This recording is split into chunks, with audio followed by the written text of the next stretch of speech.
Gavumenti erina enteekateeka y'okuzimba ekkolero eryongera omutindo ku kirime ekya kkooko ne kikolwamu ebintu eby'enjawulo omuli koko butter, powder, ssaako n'ekipooli nga bino byakutwalibwa emitala w'amayanja.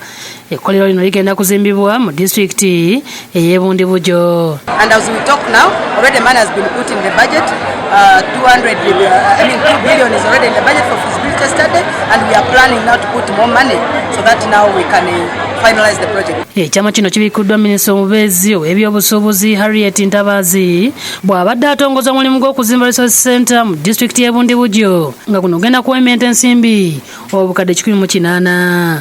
Okusinziira ku minisita Ntabaazi obuwumbi 2 bwe buteekeddwawo okusobola okulaba nga project eno ekolebwa. Because this is our goal in Bundibugyo. So this is the only thing that Bundibugyo, our pride is.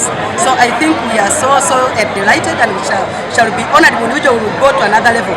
District Council ekamalo gwayo yalocatinga enough land kandi ate tulizire nyo government kueleze sente the competent service providers.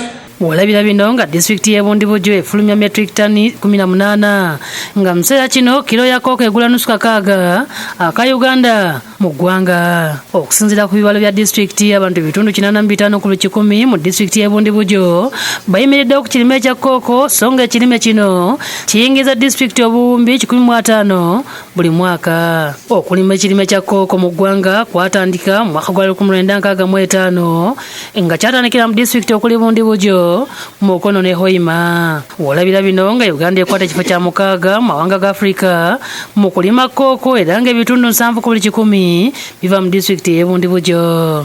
Baba bakulembeze mu kitundu kino balaze obweraliikirivu olw'omuwendo gw'abanoonyiboobubudamu abeeyongedde nga bava mu ggwanga lya DR Congo ekikaluubirizaamu ku nzirukanya y'emirimu. Kyokka Ssaabaminisita Nabbanja alagidde abakungu mu woofiisi ye okusobola okulaba nga bongera obuyambi abantu mu disitulikiti y'e Bundibugyo olw'omuwendo gw'abanoonyiboobubudamu abava mu DR Congo. Ate ekiri mugambe kwenda Dr. Deep program. Nakyo kiri mu woofiisi yange ekyo nakyo kirina obusobozi. Ebintu byonna katubitereze.